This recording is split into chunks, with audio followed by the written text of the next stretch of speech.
Hello everybody. This is a video then which continues our exploration of the landscape tradition in Shears's poetry, and this time focuses on the slightly longer poem Father, which you'll find on page 12 of the collection. Now thematically this is closely related to inheritance and to trees that you have looked at previously. And in fact it actually sits on the preceding page, the facing page as it's called, because they literally look at each other, to trees in the collection, which therefore I think kind of emphasises the fact that it's a very much exploring similar territory. You'll remember when I introduced this topic I mentioned this idea that it gives us a new concept of structure, the structure of this poetry collection as a collection, and therefore the proximity of those two poems, and particularly the fact that they're facing, is significant.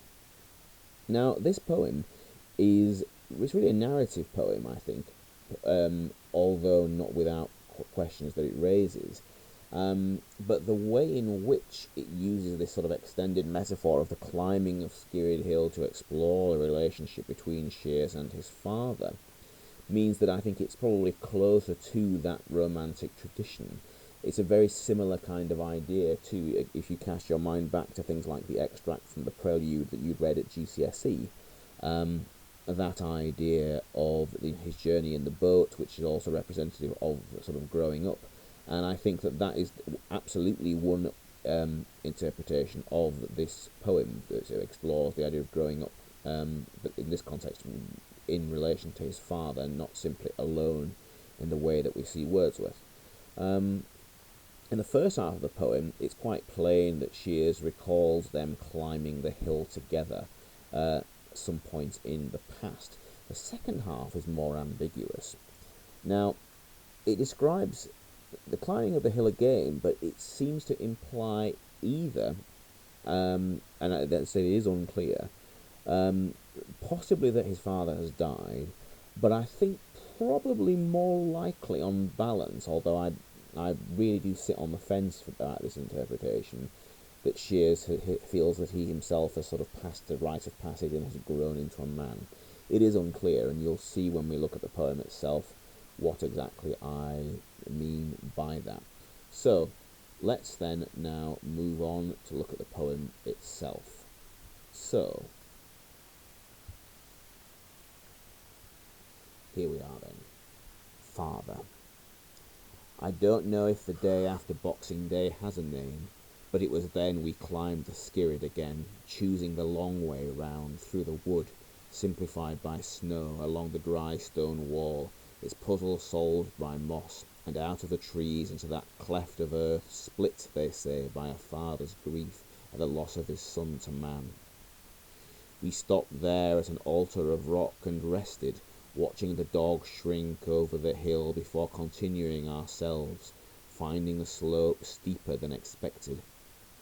A blade of wind from the east and the broken stone giving under your feet with the sound of a crowd sighing. Halfway up and I turned to look at you, your head bent the colour of the rocks, your breath reaching me, short and sharp and solitary, and again I felt the tipping in the scales of us, the intersection of our ages. The dog returns, having caught nothing but his own tongue, and you are with me again. So together we climbed to the top and shared the shock of a country unrolled before us, the hedged fields breaking on the edge of Wales. Pulling a camera from my pocket, I placed it on the trig point and leant my cheek against the stone to find you in its frame, before joining you and waiting for the shutter's blink that would tell me I had caught this. The sky rubbed raw over the mountains, us standing on the edge of the world together against the view, and me reaching for some kind of purchase, or at least a shallow handhold in the thought that with every step apart, I'm another step closer to you.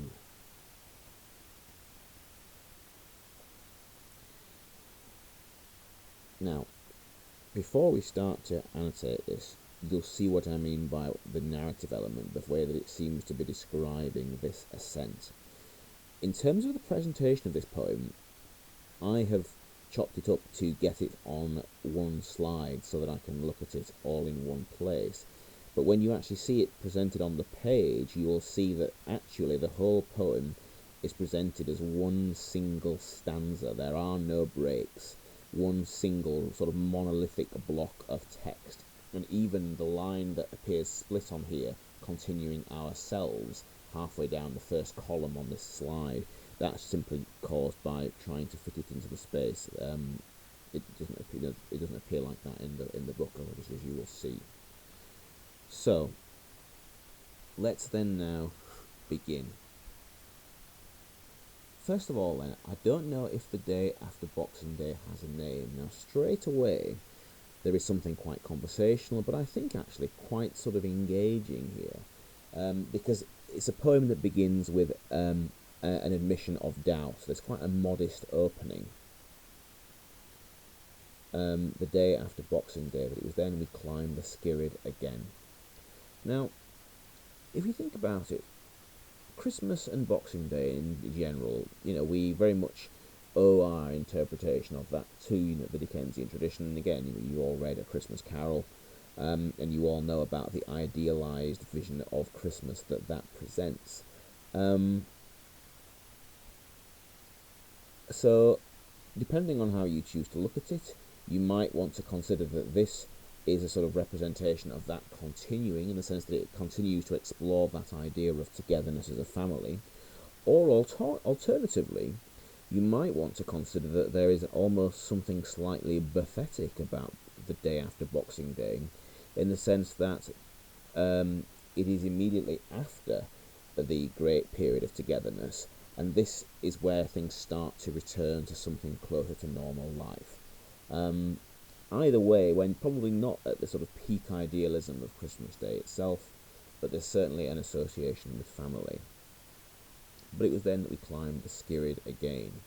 Now, that sort of adverb again is interesting because it, I think, emphasises the real significance that this hill and this landscape has had for Shears in his life. The idea that it is something that he returns to again and again. And if we look at the sort of adjectival phrase, or I beg your pardon, the adverbial phrase, choosing the long way around, that is used here, it's interesting because it tells us that this is not a journey made for practical reasons. They're not taking the shortest route, but it's a journey that's being made for its own pleasure and its own enjoyment, and for the things that they can take from it. Now, we go on then. That image of choosing the long way around through the wood simplified by snow alludes to a poem by the American poet Robert Frost, which again some of you may have heard. It's a poem that begins, "Whose wood these are, I think I know, his house is in the village though." Some of you may have come across it. It's called "Stopping by Woods on a Snowy Evening." And in that poem, this idea of a junction in a path in a wood with a choice of directions is used to sort of signify a kind of key point in someone's life where they're confronted by different opportunities. Now, because of that allusion to Robert Frost's poem, Stopping by Woods on a Snowy Evening, I think, therefore, we can perhaps interpret that Shears is here describing a certain turning point in his life. That allusion, I think, gives us that impression. But he continues on then. Along the dry stone wall, its puzzle solved by moss, and out of the trees into that cleft of earth. Now, you think about the things that are being described here: wood, snow, stone, moss. We get this kind of vivid sort of sense of the communion with nature that Shears is describing for us. But when he now talks about that cleft of earth, he's referring to, you recall from the picture of Skirrid Hill we talked about before, the way that the sort of peak, or the twin peaks, and the mythology attached to that, this idea that they broke apart at the crucifixion of Christ. This is now explicitly alluded to, because when he talks about the cleft of earth split, they say, by a father's grief at the loss of his son to man. Now, the allusion is to God being upset at the loss of Jesus being crucified. But again, this idea of a father and a son clearly relates very much to Shears and his father. The loss of his son to man, the phrasing is slightly archaic, but also slightly ambiguous, because I think the loss of his son to man is also meant to imply that it is Shears perhaps that is growing up here. He is no longer merely his father's son, but is now approaching the status of a man in his own right. That sort of supports, you recall I gave you two possible interpretations for the ending of this poem on the previous slide. That sort of supports the second one. It continues then. We stopped there at an altar of rock and rested, watching the dog shrink over the hill before continuing ourselves. Now, the altar of rock here relates to that feature, not quite sure whether it's natural or man-made, or if natural, augmented by the hand of man, but the one that's known as the Devil's Table, which again is the subject of sort of various local superstitions. But that's what, again, is being alluded to. It's very much here, as with some of the other poems we've looked at, it's very much grounded in this landscape. As I said, in these poems, perhaps the Romantic tradition does stand out a bit stronger. We'll look at some of the more post-industrial ones in the next sort of cluster, or the next clutch that we look at. Notice also here, you've got a relatively reasonable number of sort of plural pronouns. We stopped there, for example, and on the second line, we climbed the Skirrid again. So there's a sort of certain sense of the kind of togetherness, the closeness between father and son that's explored here. Now, we stopped there at an altar and rested, watching the dog shrink over the hill before continuing ourselves, finding the slope steeper than expected. Now, again, if you think about that Romantic tradition, literally, they're finding this hill difficult, but metaphorically, the idea that life and that perhaps growing up is more difficult than you would expect. Now, one of the previous poems you looked at was Inheritance by R.S. Thomas, and actually there is another allusion here now to another R.S. Thomas poem, or rather to an R.S. Thomas poem called 90th Birthday, in which it depicts growing up as being like the climbing of a hill towards an old person at the top. So again, there's an explicit allusion here to that poem, 90th Birthday it's called.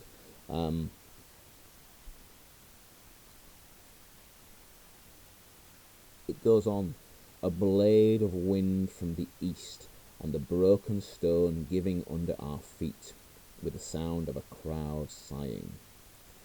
Now, there is another link here in this sort of description of that image of the wind that very much links to the one that you saw earlier in the poem Trees. So it's used, I think, in a very similar way as a sort of metaphor for adversity, a metaphor for difficulty in life. And again, very similarly, you've got the use of the plosives, blade and broken, to give a sense of the sort of savagery and the violence that is being used, or that is being they're experiencing in nature, but also the challenge of life itself, metaphorically. I suppose perhaps you might argue that the image about the sound of a crowd sighing is an interesting one here, because unlike almost everything else in these poems, that image actually takes us away from the specificity of this locality. It takes us away from this hill in Wales or on the Welsh border, and it reminds us for a moment of the existence of an outside world. Similarly, later on in the poem, when you have the reference to the pulling out of the camera and the trig point, again, it's a kind of, it takes us out of a relatively timeless poem and into a reminder that it is, after all, the work of a modern poet exploring modern dilemmas, or at least dilemmas which are simultaneously timeless and modern. So he goes on then. Halfway up, and I turned to look at you, your head bent the colour of the rocks. I beg your pardon, your bent head, the colour of the rocks. Now that's interesting, because if we think back to the poem Inheritance that you really looked at earlier, the way that his father is equated with a sort of stone, you see that there now. And it alludes, of course, to the things like the dry stone wall earlier. The association of his father with that landscape, the way in which he feels like his father is very much a part of it. But of course also, on a sort of slightly simple level, the idea that his father's head looks like the stone, his father's head is greying, he is conscious of his father's aging. And the fact that he can hear his breathing, the fact that it is described with that intense sibilance, short and sharp and solitary, and note the polysyndetic list there with the two ands in it, which again even further emphasizes this. Suddenly he is becoming aware that his father is aging. His father can no longer keep up with him. And he goes on, and again I felt the tipping in the scales of us, the intersection of our ages. Once again, notice the emphasis on the plural pronouns, us and our, but the tipping in the scales. In other words, he, becoming a man, is now strong and fit, and his father, aging, is now falling behind. Literally and metaphorically. Again, it's this romantic idea of a journey that's being, a physical journey that's being used to explore much deeper, more sort of spiritual issues. The intersection of our ages. Now, I think here it's this sense that it's almost like perhaps that he is growing up into a man as his father is weakening in a sense. But I also think that the other issue here is, this is where it kind of leads itself towards that other interpretation that I mentioned about the possibility that he is looking back from after his father's death. I think it's probably the less likely interpretation, but if you think about the idea of the intersection of our ages, the other possible explanation for that is this idea that his well, if the only way that your ages can theoretically intersect is if one person stops aging and the other person, like because they're dead, and the other person continues living and catches up with it, with that age. So that's one way of thinking about it, but I think probably on balance, the most likely thing now is this idea that as he's growing up, his father is regressing with age. We continue on then. Remember, the poem actually is continuous. This break in the sort of this apparent stanza break here is just simply my own formatting. The dog returns, having caught nothing but his own tongue, and you are with me again. So together we climb to the top again. You are with me. Together we. You can cluster all those things to the sort of intensity of the closeness that he feels with his father. We climbed to the top and shared again, link that with together, that verb shared along with the adjective together, and shared the shock of a country unrolled before us. Now again, think about this as a depiction of landscape, the idea of a country unrolled, the idea that we have from the top of this hill of England and of Wales widely spread out there, the hedged fields breaking on the edge of Wales. The image there is of the sea. The metaphor presenting these fields themselves as a kind of sea seemingly washing on it. And I suppose it's interesting because if we think about the Welsh history element, the idea of Wales as being somewhere conquered by the English, if we think about, again, the sort of connections with R.S. Thomas and the idea of poets and nationalism, and that idea of fields breaking on the edge of Wales serves as a kind of metaphor for Wales, the besieged country.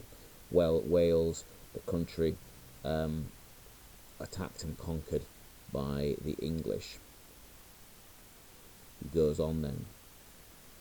Pulling a camera from my pocket, I placed it on the trig point and leant my cheek to the stone to find you in its frame.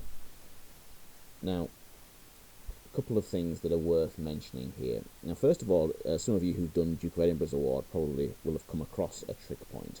But in the 19th century, when the country was being accurately mapped for the first time, on the top of hills they would build these little triangular cairns. The trig stands for trigonometry, and they would then, once these fixed points were built that were then permanent, they could then measure the physical distance between them and calculate the angles and use that to work out exact distances and bearings.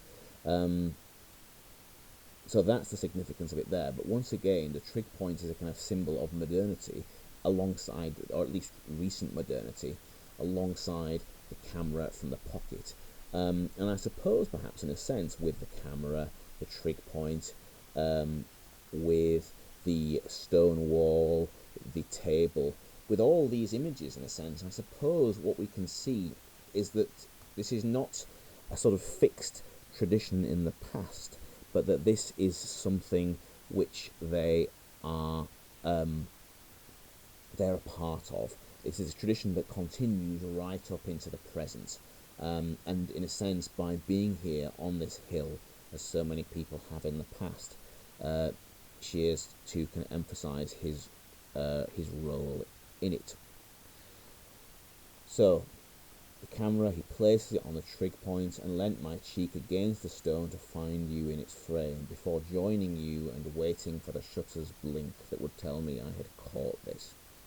Now again, if we think about this as a narrative, the idea that for a moment these two are pausing for a second together, in a moment that is going to be captured and almost, as it were, immortalised in this photograph, I think emphasises the significance of this point in their lives. So he now diverts slightly from his custom of a long dash at this point, but there is a colon here that I think again is rather used to signal the beginning of his sort of, his synthesis, if you will, or whatever you might want to sort of call it, his crescendo, whatever it might be. But he leaves us with these images: the sky rubbed raw over the mountains.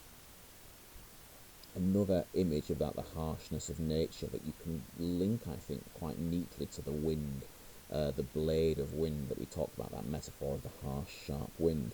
And similarly, rubbed raw now, the abrasion emphasised by the sort of alliterated R's there. Sky rubbed raw over the mountains. Us standing on the edge of the world, together against the view. Once again, you've got the repetition of together there. There's a real sort of sense of unity with him and his father, together against the view, and me reaching for some kind of purchase, or at least a shallow handhold in the thought that with every step apart, I'm another step closer to you.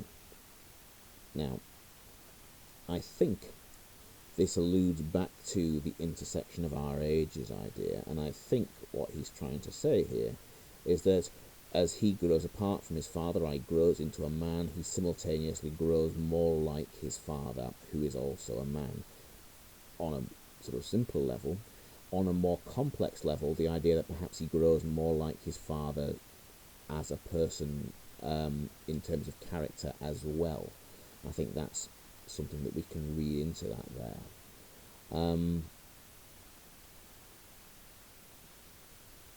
The alternative interpretation to that, the one about the fact that potentially his father is dead, seems to be this idea that with every step apart, another step closer to you, the idea of meeting him again in death. But I think if we take it in its manhood, we probably take the death interpretation off the table.